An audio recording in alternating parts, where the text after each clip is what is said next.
Esta é a segunda xornada mundial que se convoca e o principal motivo desta mobilización é reclamar en todo o mundo e para todo o mundo diante dos gobernos, das institucións multilaterais e das organizacións empresariais o traballo decente. Este concepto define aquel emprego que permite vivir con dignidade, que dá acceso á protección social básica e no cal se respectan os dereitos fundamentais dos traballadores e das traballadoras nos temas acordados pola Organización Internacional do Traballo, a OIT, no ano 1998. En España e en Galicia tamén nos vamos a mobilizar o día 7 de outubro, como sabedes, a manifestación sale da Alameda ás 7:30 da tarde aquí en Santiago, unha manifestación do conxunto de Galicia. Se desplazarán compañeros, traballadores de toda Galicia a Santiago nese día. Decía que en España e en Galicia tamén nos mobilizaremos ese día para desbloquear a negociación colectiva que se atopa estancada en moitos sectores e empresas, para restaurar o diálogo social, para con elo intentar afrontar con maior grado de rigor e urxencia a crisis de emprego e o necesario cambio do modelo productivo no noso país. A difícil situación socioeconómica que atravesa o noso país, unido á intransigencia das patronais e a incapacidade dos gobernos para articular respostas, levounos a Comisión e ao UGT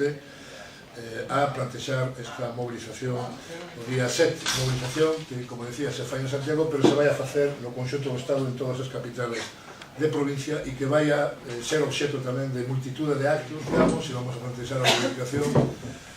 na defensa do emprego, no desbloqueo da relación colectiva e no fortalecemento da protección social. Razóns, desde logo, para mobilizarnos sobranos. No último ano venense destruindo en Galicia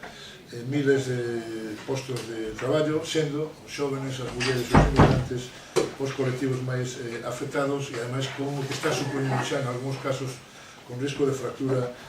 social de colectivos que están nos límites da exclusión social. A este panorama se engade a intransixente maximalista actitude da patronal que, como coñecedes, provocou a ruptura do diálogo social, están paralizando a negociación colectiva no conxunto do Estado. Hai máis de 1.500 convenios colectivos e máis de 4 millóns de traballadores e traballadoras afectadas, e en Galicia son uns cuantos miles de traballadores tamén que están afectados por unha certa parálisis na negociación colectiva.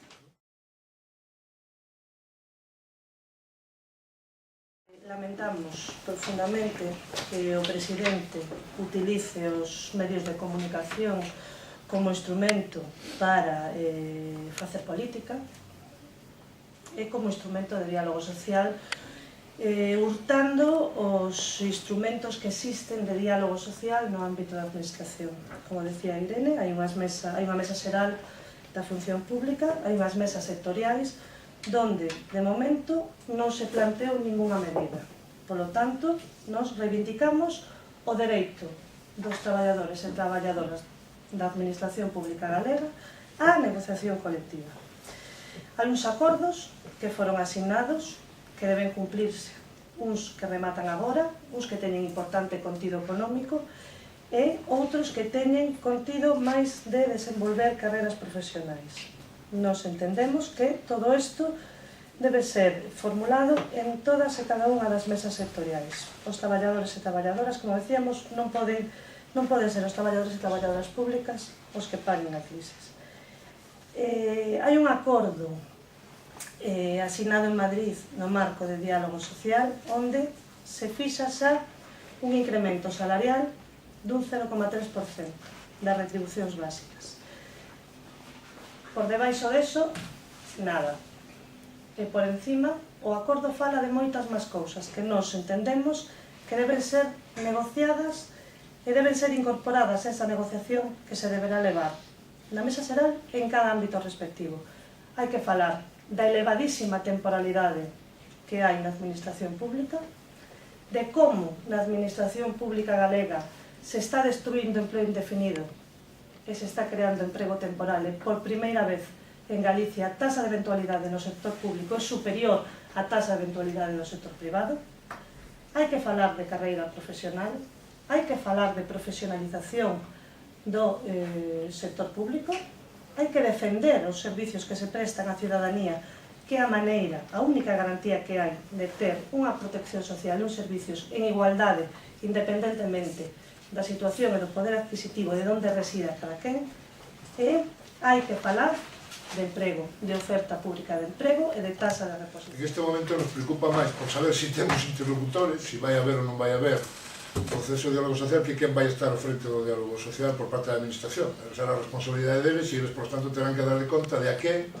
con que contido e con que perspectiva poñen ao frente da mesma. Non é a nosa responsabilidade. Non? En todo caso, e aproveitando a cuestión, eu creo que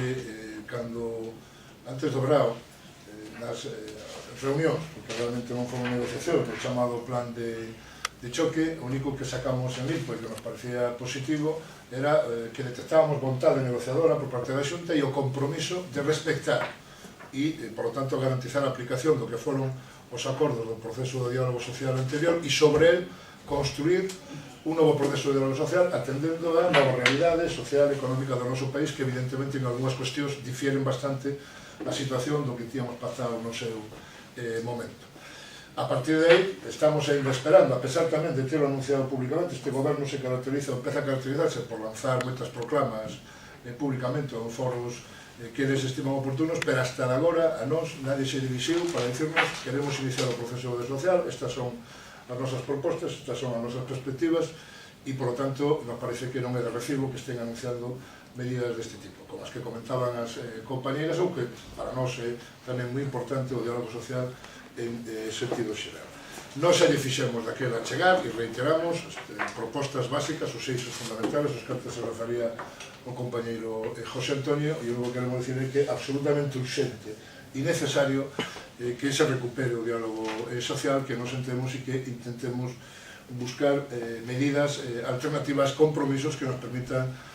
sair desta situación o antes posible e nas mellores condicións posibles. E iso é o que tamén queremos protestar e significar. Os interlocutores serán os que a administración decida, en este caso, e o compromiso e a interlocución o é directamente, e o plazamento é directamente ao presidente da Xunta, que quen adquiriu o compromiso de retomar e de reiniciar o diálogo social, e non sabemos nada máis calá que por declaracións da prensa. Dicen que serán os primeiros a sentarse e os últimos, de momento ni se sentaron para empezar, e parece que acabaron antes de empezar. Este é un goberno con unha vontade ideolóxica e política claramente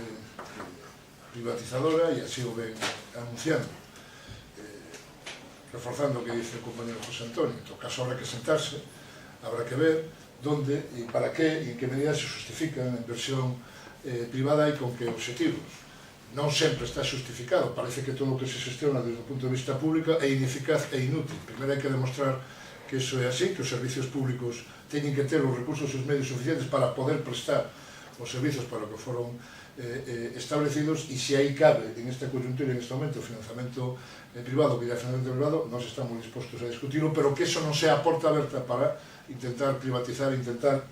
rebaixar os escasos xa e debilitados servicios públicos que ten a administración